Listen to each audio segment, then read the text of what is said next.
અરે હા દેવી, આજે મને એવો ભાસ થાય છે કે મૃત્યુ લોકથી કોક તો પાતાળ લોક સુધી આવે. અરે નહીં સ્વામી, તમને આવો ભ્રમ છે. બિરાજો બિરાજવાસન. અરે નહીં દેવી, આજે એની અટલ ભક્તિ અને શ્રદ્ધા એને અહીં ખેંચી લાવતી હોય એવું મને લાગે છે. ફરી તમે નિરાશ રાખો, હમણાં તમને બતાવું દેવી. બિરાજ.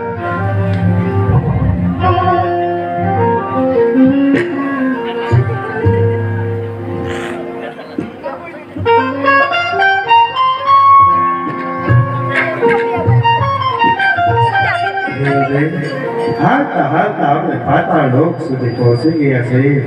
આમ જોવો તો ખોરા મોટા મોટા રાજમહેલો, કેટલી રોશની, કેટલી નાગરિકો કિરણ કરી રહી છે. દેવદેવ જોવો તો ખરા. અરે સારા, હાલતા હાલતા આપણે પાતાળ લોકથી પહોંચ્યા છીએ. પણ સારા, મને બહુ બીક લાગે છે. હવે શું થશે? નહીં દેવદેવ, વિશ્વ નહીં, એ કાંઈ ન કરતા. તો દેવોના દેવ નાગ દેવતા છે. દેવદેવ વિશ્વ નહીં. સાલો આસન ઉપર બેઠા છે, તે જ નાગ દેવતા હોય એવું લાગે છે. તો સાલો આપણે જઈને તેના શરણ પકડી લઈએ. દેવદેવ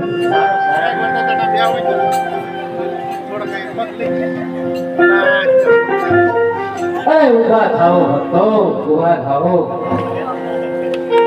બોલો ભગવાન. અરે તમે ક્યાંથી આવો છો ને બોલશો ભક્તો? અરે ભગવાન, અમે મૃત્યુ લોકના માનવીઓ છીએ અને અહીંયા પાતાળ સુધી આવીએ છીએ. ભોળાનાથે અમને વરદાન આપ્યું અને પાતાળ સુધી આવવાનો રસ્તો બતાવ્યો. ભગવાન અરે હા, તો તમારું નામ તો શું છે એ તો કહો. મારું નામ સારંગી દેવદેવ. અરે દીકરા મામડિયા સારણ, આ મૃત્યુ લોકથી પાતાળ લોક સુધી આવવાનું કોઈ કારણ? કારણ તો એક જ ભગવાન, કે અમને આ જગતના લોકો મેણા મારે છે. ભગવાન મેણા મારે છે. અરે દીકરા, મેણા તે વળી કેવા? હા ભગવાન, મેણા તો એવા મારે કે વાંચ્યાના મેણા મારે. ભગવાન અમને સંતાન સુખ પ્રાપ્તિ થાય એવું વરદાન આપો. ભગવાન અરે દીકરા મામડિયા સારણ, તું જાણે તો છે કે આ ભાવ તો નહીં પણ સાત ભાવ સુધી તારા સંતાન સુખ તારા શરીરમાં લખ્યું જ નથી. દીકરા શું કહ્યું ભગવાન? મારા ભાગ્યની અંદર સંતાન સુખ છે જ નહીં. નહીં ભગત. અરે ભગવાન, વિચાર તો કરો.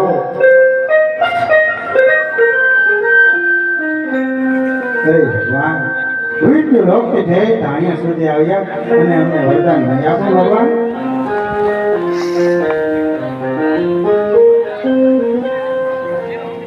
અરે ભગવાન, તો અમારે જીવીને શું કરવું?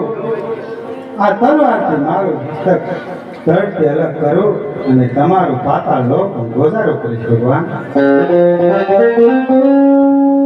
ખમા મામડિયા સારણ, ખમા કરો દીકરા, ખમા કરો.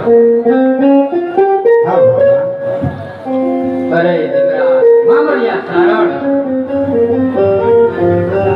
મારી દીકરી નાગ કન્યાને બોલાવું.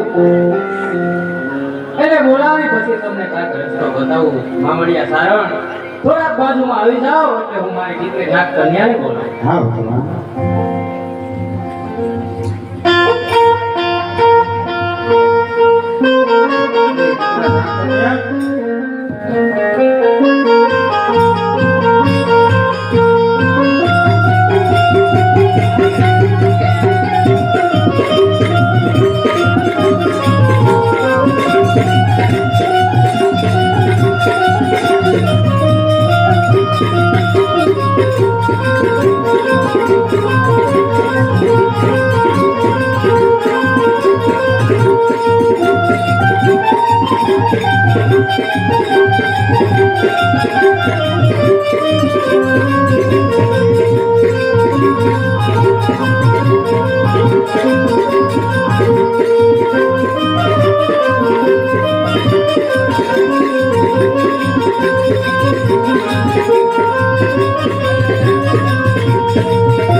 પિતાશ્રીના શરણમાં નાખતો ને એના કોટી કોટી પ્રણામ.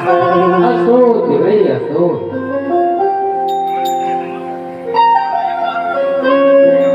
અરે પિતાશ્રી અત્યારે મને બોલાવવાનું કારણ? અરે દીકરી, અત્યારે તને બોલાવવાનું તો કારણ એક જ. આ સામે ઉભેલા મામડિયા સારંગ અને દેવલ ઠેઠ મૃત્યુ લોકથી આજ પાતાળ લોક સુધી આવ્યા છે દીકરી. આજે એના ઘરે વર્ષોથી એના ઘરે સંતાન સુખ નથી દીકરા. તો આજે મારું તમને વચન છે, એક નહીં બે નહીં પણ 6 દીકરી બેટા પાતાળ લોકથી મૃત્યુ લોક જઈ મામડિયા સારણના ઘરે અવતાર ધારણ કરી અને એનું સંતાનનું સુખ આપો દીકરા. જેવી આજ્ઞા પિતાશ્રી. જ્યારે અમારે પૃથ્વી પર પાપ વધે ત્યારે અમારે સાત જન્મયાને અવતાર ધારણ કરવો પડે છે. અરે હા પિતાશ્રીએ તો અમને વચન આપ્યું કે જાઓ દીકરીઓ સામે ઉભા દેવલદે અને મામડિયા સારણ તેમના ઘરે અવતાર ધારણ કરવો અને એમના વાજિયાના મેણા ભાંગો. તેથી કરી કાલ સવારે જગના લોકો એમને મેણા ન બોલે.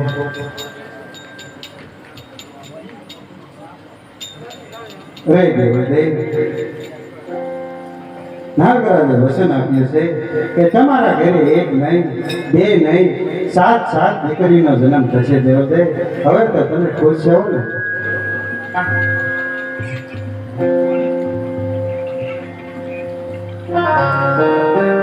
અરે જોગમાયા, તમે મારા ઘરે અવતાર ધારણ ના કરશો. કારણ એટલું જ કે તમે સાત બેન મારા ઘરે અવતાર ધારણ કરશો. જગતને મેણા બોલવાનું છે કે ભાઈ વેરાને બેન જે નભાઈ કહેવાય. એટલે માટે તમે મારા ઘરે અવતાર ધારણ ના કરશો. અને જો તમે અવતાર ધારણ કરો તો તમે તમારા પિતાશ્રી પાસે વચન માંગો કે તમને જગત નભાઈ કહીને ના બોલાવે. અરે બસ કરો દેવદેવ, હું મારા પિતાશ્રી પાસે અવશ્ય બીજું વચન માંગુ કે અમે 7 બહેનો અને એક મારો ભાઈ તમારા ઘરે અવતાર ધારણ કરશે. પિતાશ્રી જી દીકરા. પિતાશ્રી તમે તો અમને વચન આપ્યું કે જાઓ દીકરીઓ 7 દીકરીઓ તમે સામે ઉભા મામડિયા સારણ તેમના ઘરે અવતાર ધારણ કરો અને એમના વાંજિયાના મેણા ભાંગો. જેથી કરી એમને કોઈ જગના લોકો મેણા ન બોલે. પણ કાલ સવારે જગના લોકો મને મેણા બોલશે કે આ તો ભાઈ વગરની બેન છે, નભાઈ કહીને બોલાવશે. એ મારાથી સહન નહીં થાય પિતાશ્રી. માટે સાથે સાથે એવું પણ વચન આપો કે મારી સાથે ભાઈની પણ જરૂર પડે. હા મારી દીકરી, આજે તે વચન આપી તારા આજને વચનમાં ભાગી લીધો દીકરી. જા દીકરી, એ પણ તને હું વચન આપું કે તમે 7 બહેનોના અવતાર ધારણ કરશો તો માથે મેલખિયા નામનો વીર તમને સાથે આપો દીકરી. અરે મામડિયા સારણ, હા ભગવાન. 7 દીકરીઓની માથે મેલખિયા નામનો ભાઈ આપું છું. હવે તો પૂછજે સારણ. હા ભગવાન. દેવદેવ, ભગવાને આપણને વરદાન આપ્યું છે, એક નહીં બે નહીં 3 નહીં પણ 7 દીકરીનો આવન થશે અને સાથે એક મેરખિયા વીરનો પણ જન્મ થશે. હવે તો તમે રાજી છો ને દેવલદેવ?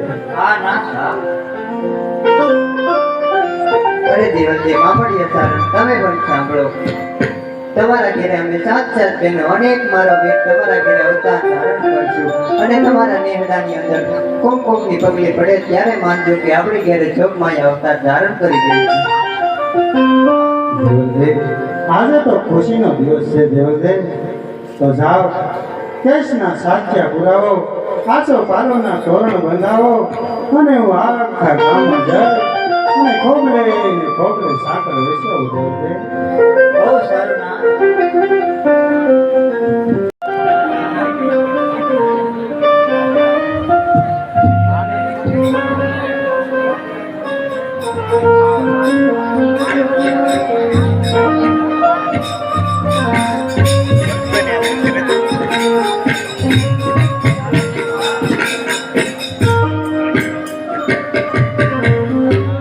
આજે એટલો ખુશીનો દિવસ છે તો બાપુ, આજ મારા ઘરે 7 દીકરીઓનું આહવાન થયું છે. તો આજે એવા મંગળ જોડા ગીત જોડાવું. હા કવિરાજ.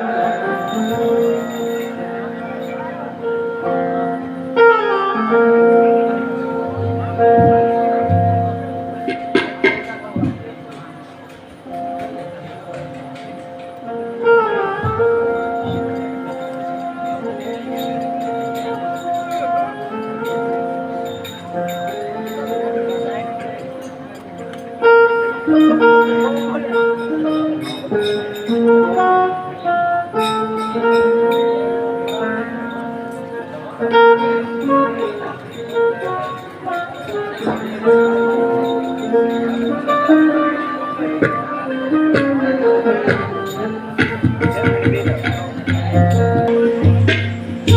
જીવડા જગમગ જગમગ થાય હે જીવડા જગમગ જગમગ થાય હે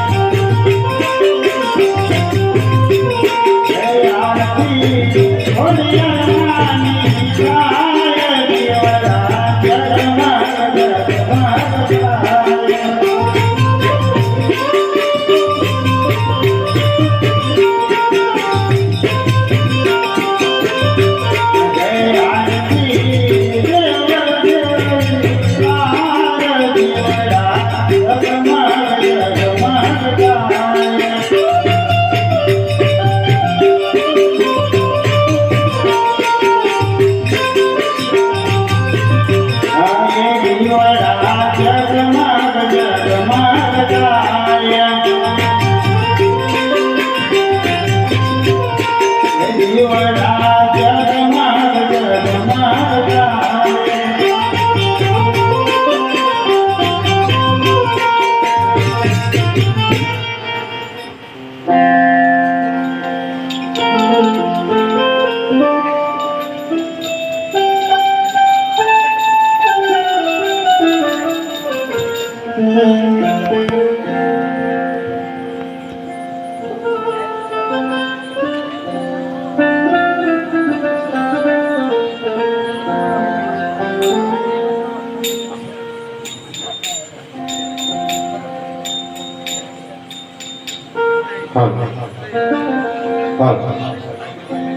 મોઢે બોલું માં તાજ મને હા ઈ તો માં છે અને બીજા બધા વગડાના વા છે માં છે તે અમૃતનું ઝાડ છે કવિએ તો ના સુધી કીધું છે કે બારાક્ષરીના 52 અક્ષરની અંદર જો એક માં શબ્દ ન હોય ને તો આ બારાક્ષરી નકામી છે ભગવાનને એમ થયું કે હું ઘેર ઘેર પહોંચી નહીં શકું એટલા માટે માનું સર્જન કર્યું છે તો આજે માં જગદંબા માનું આહવાન થયું છે આજે મામણ ગામની અંદર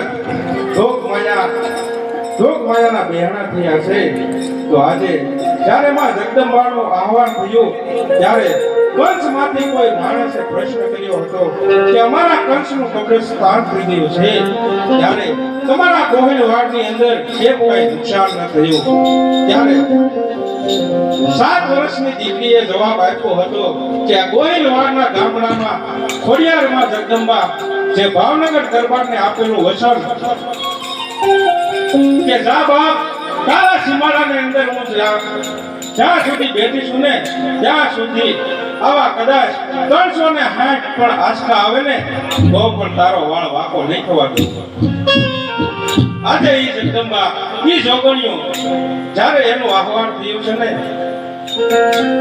આ 64 જોગણીઓ અને 52 વીર આ મામણ ગામને આંગણે જ્યારે મોજૂદ છે તો માનો તો માં છે નકર માતાજીનું ગાનું છે તો માં જગદંબાનું જ્યારે આહવાન થાય ને ત્યારે અમે 21 સુંદરીઓ માગીએ છીએ જે કોઈને સુંદરી ઓઢાડવી હોય તો ઓઢાડી શકે છે સુંદરી 51 રૂપિયાની હોય 100 રૂપિયાની હોય કે 500 રૂપિયાની હોય કે પછી 1100 રૂપિયાની હોય તો જે કોઈ ભાઈઓને ખોડિયાર માની સુંદરી ઓઢાડવી હોય ને તો અમે ભાવથી ઓઢાડી દઈએ છીએ